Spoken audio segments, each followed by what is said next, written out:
Hello বন্ধুরা, welcome back to my channel. আজকে একটা রেসিপি নিয়ে এসেছি। এখানে সব কিছু ঝিরিঝিরি করে কেটে ফেলেছি।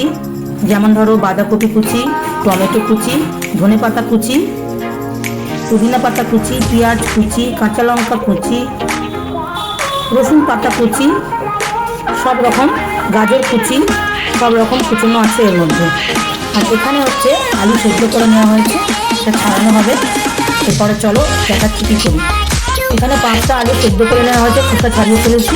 এবার এটাকে ম্যাশ করা হবে। তো আলু ম্যাশ করা কমপ্লিট। এরপরে কিছু মশলা দিচ্ছি, তোমাদের দেখাবো।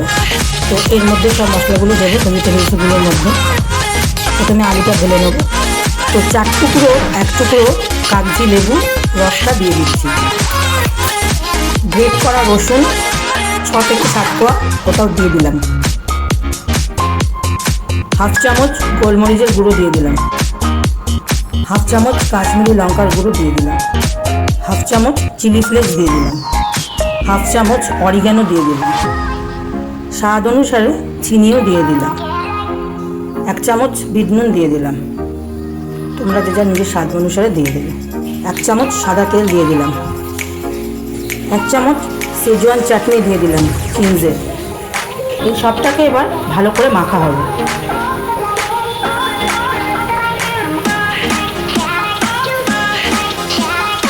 বড় চামচে 2 চামচ কর্নফ্লাওয়ার নিয়েছি, তার সঙ্গে অল্প একটু চিলি ফ্লেক্স দিয়েছি, আর একটা গোটা ডিম এর সঙ্গে মিশিয়ে নেব।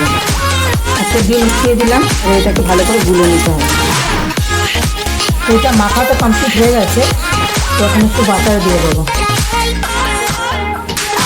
বাটারটা এতটা দিয়েছি, তোমরা চাইলে আরও বেশিও দিতে পারো। তো এদিকে ব্যাটারটা কমপ্লিট আছে, এদিকে মাখাটাও কমপ্লিট। এবার এটাকে একটা শেপ দিতে হবে। তো এটার মধ্যেও একটা জিনিস দেবো, সেটা হলো চিজ দিয়ে তারপর এটাকে একটা শেপ দেবো। 2 রকম পদ্ধতিতে বানাবো। তোমরা 2 রকমভাবেও বানাতে পারো বা একরকমও বানাতে পারো। তো দেখো চলো কীভাবে বানাচ্ছি সেটা। দেখো বন্ধুরা, এটা হলো চিজ। এই চিজটাকে আমি তেকোনা করে কাটবো। কেটে তারপরে দেখো কী করছি। তো তেকোনা করে কাটা হয়ে গেছে, একটা পিস নিলাম। এবার দেখো কী করি। তো আমি ওটার থেকেও আরও একটা ছোট পিস করে নিলাম। নিয়ে এই মাখাটার মধ্যে এইটা চিজটা আমি ভরে দেবো ভেতরে। তো চিজটাকে আমি ভেতরে ভরে দিয়েছি। ওইটা একটু লম্বা আকৃতিতে করছি।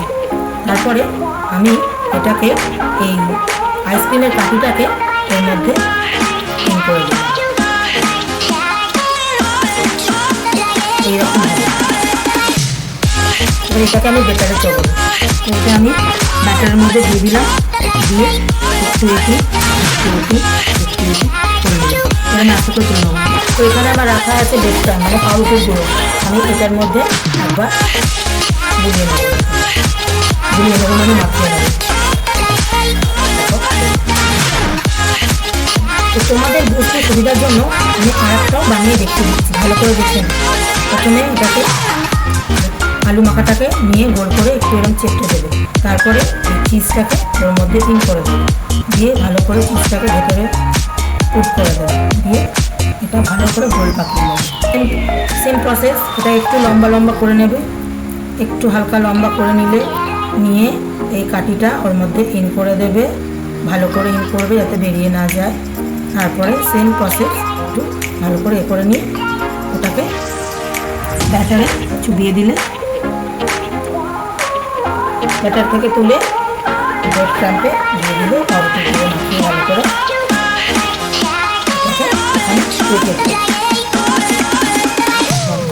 আরেকটা হচ্ছে চিজটাকে নেবে, আলুটাকে এরকম নেবে, একটু কম আলু নেবে, ওটার মধ্যে এত বেশি দরকার নেই।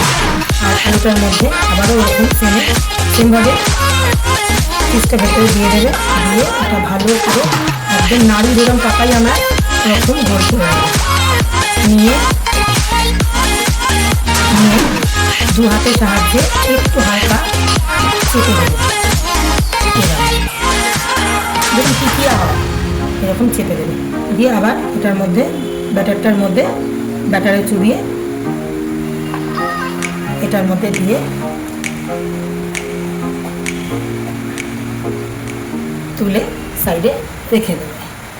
ঠিক আছে, তো এবার চলো ভাজাটা হবে, দেখতে থাকো।